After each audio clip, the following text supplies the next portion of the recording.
It's hard to feel like I'm the only one who sees these things. 70% of the kids in the system are there because of neglect. The other 30% are put through hell.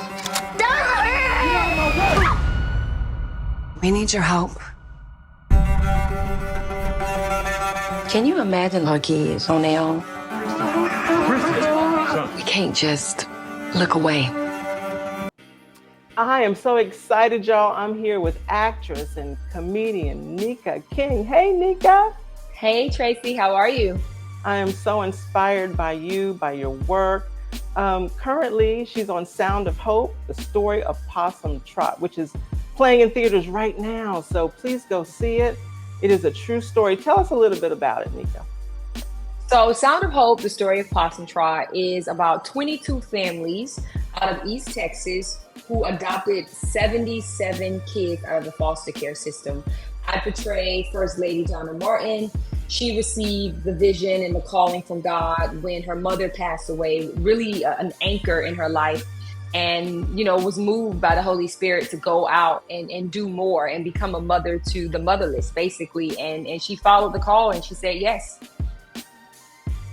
That is amazing. That is amazing. I've got a friend of mine who just adopted, they're in the process of adopting 3 children now. Ooh. So I'm going to tell her to definitely see it this weekend, because that's really going to be a blessing to her.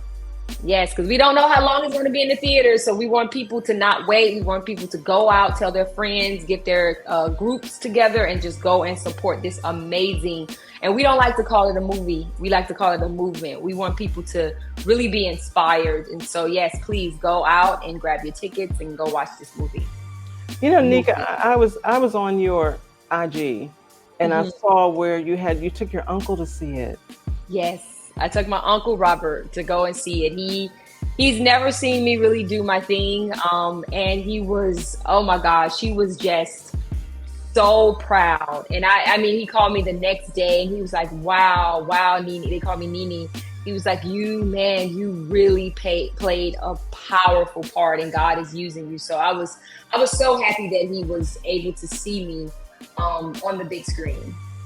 Yeah, I was blessed by just seeing your uncle's reaction to what God is doing in you through this movie. It was a great movie, the whole story. I couldn't believe it was true, but it was a true story about this pastor and his wife adopting the worst kids, and they got their church to get involved and adopt all these kids. That really blessed me. I'm so glad that you posted that. I know your family's proud. Very proud, because, you know, my uncle isn't supposed to be here. He has AIDS. He contracted AIDS about 25 years ago. And when he first contracted it, he was told he had 6 months to live. Since then, he's been given 3 diagnoses of 6 months to live. And God is like, no. I'm not done with you yet.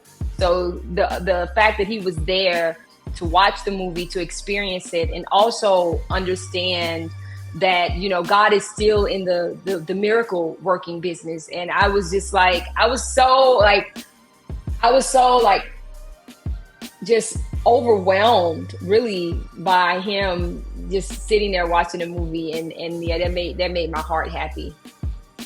It should have, because it was evident how blessed he was watching the movie. So I'm just praying that everybody goes out in droves to see this, because it is a movie that is definitely needed. Very much needed. Now, I did my homework on you. Okay. And I discovered that you know, from Florida, and you went back to become a drama teacher at the same high school that you graduated from. Yes, Miami Carroll City.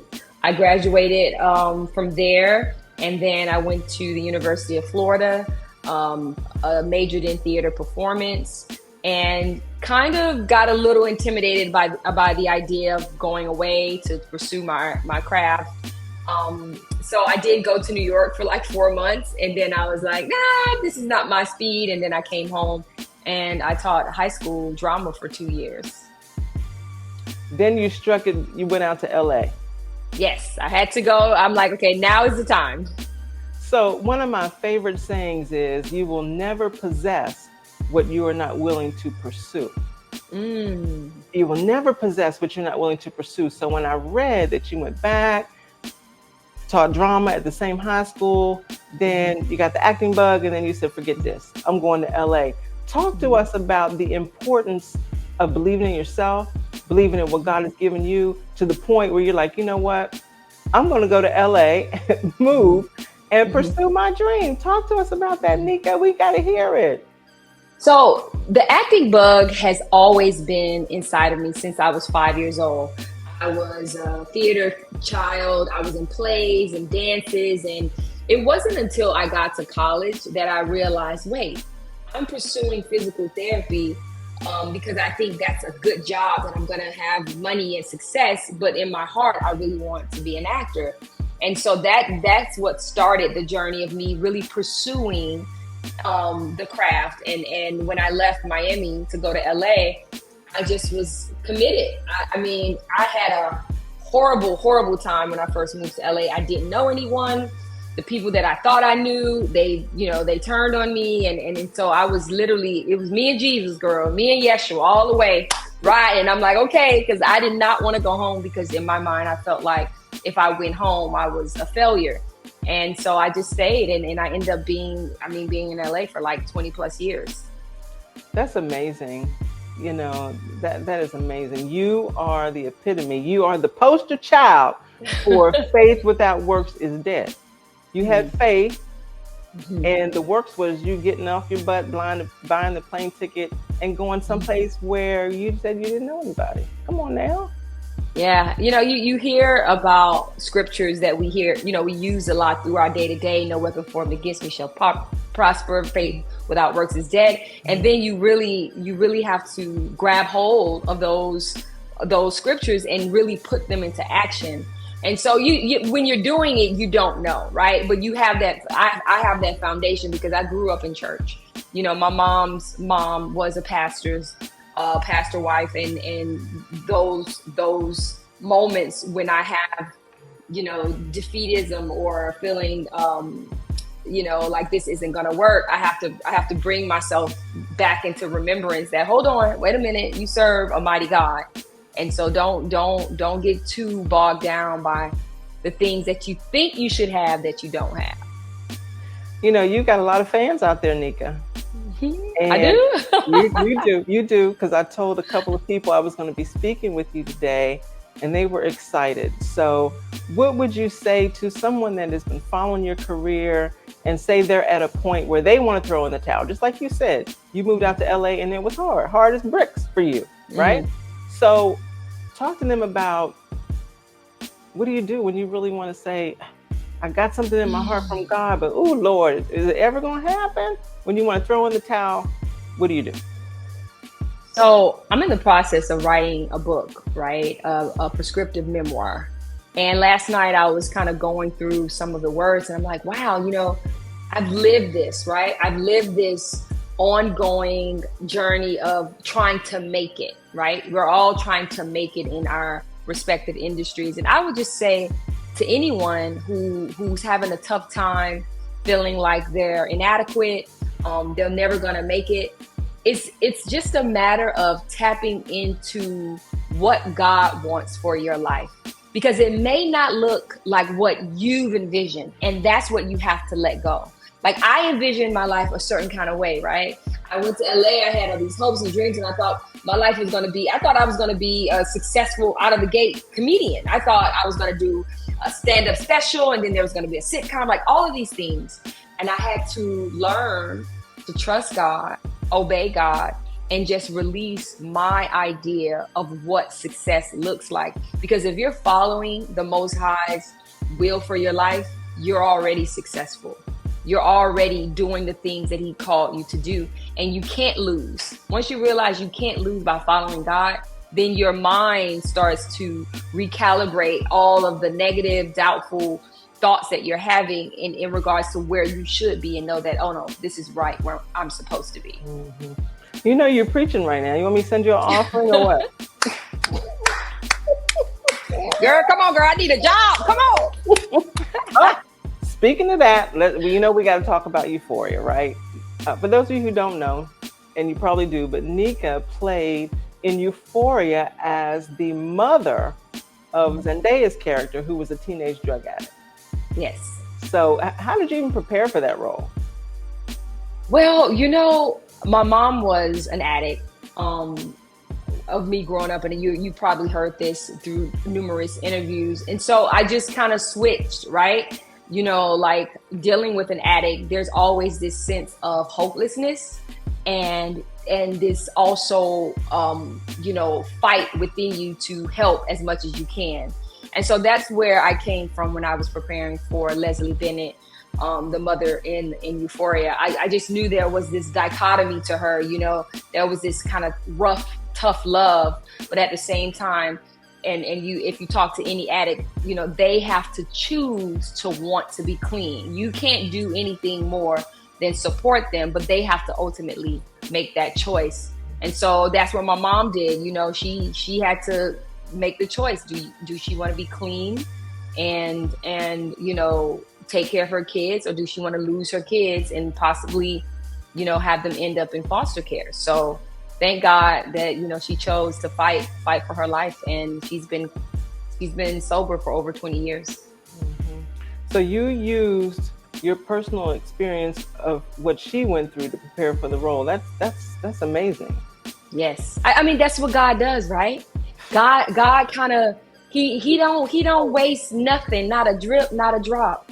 And, all the way up until that point, I thought, my life is just for nothing. Or I went through these things because, God just wanted to make it hard for me. And God's like, no, I want to use you. I want people to see me in you. I want people to see me in you, meaning everything that you've gone through. I want people to realize that no matter what, you can make it. You can get over that hump, and you can walk in this victory, that God has for all of us. You said it, Nika. He wastes nothing. He even uses, I was walking past a flower bed and I smelled this awful smell. And of course it was manure. God even used manure to get the plants to grow. Yes. So, of course I'm not going to cuss, but he will use the, you know where I'm going. The dung, honey. He will use it all, honey. He will use the dungy places in your life. Yes. Love that. Oh my Lord. But that being said, what advice can you give someone who has experienced some unpleasant, some painful experiences, and talk to them about as to how to use it for fuel? I would just tell anyone who's, in a dark place and they need something. They've cried out, they've reached out to family, friends, they've had therapists, they've done everything they thought they could have done to change their situation.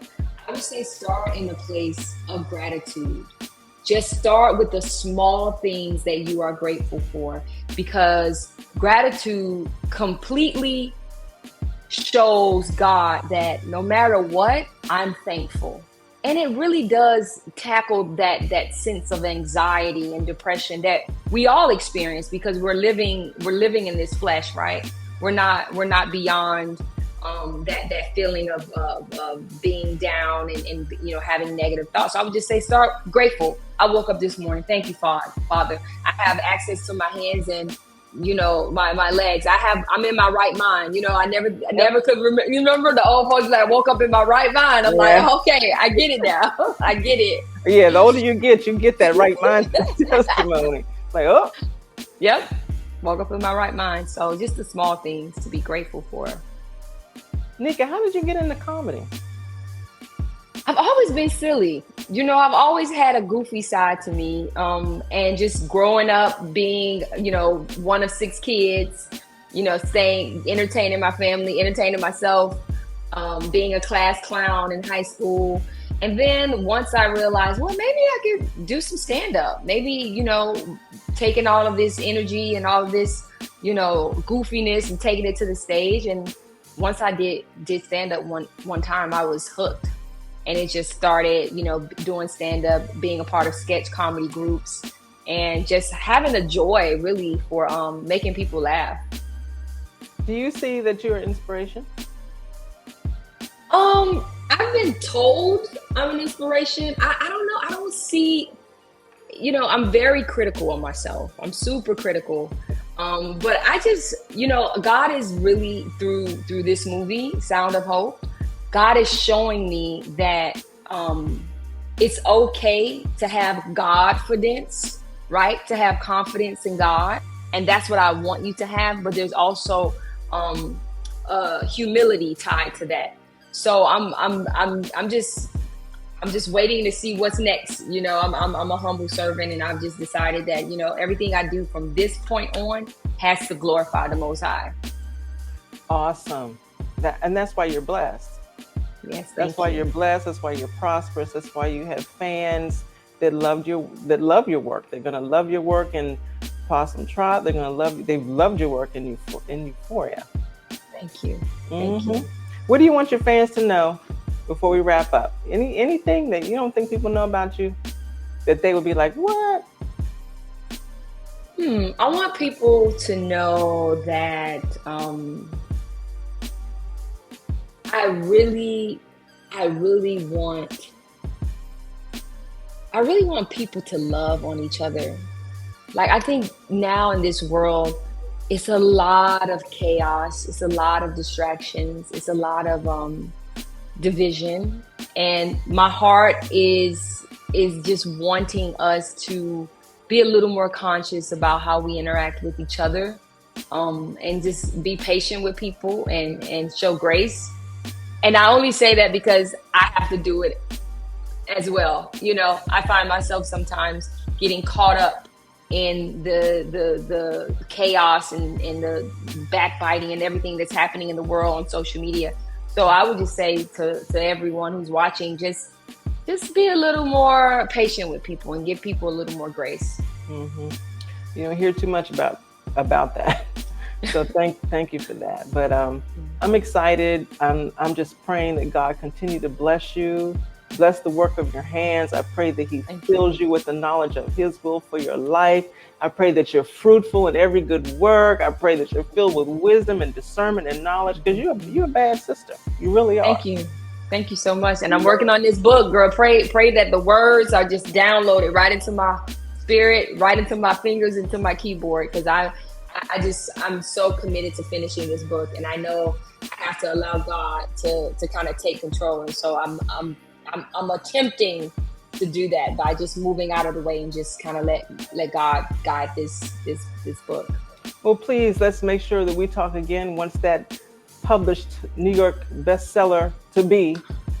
Hey, let's go.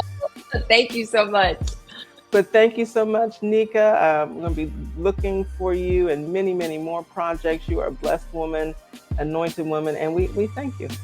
Thank you so much, Traycee. You have a beautiful day. You too. All right. Bye-bye. Bye-bye.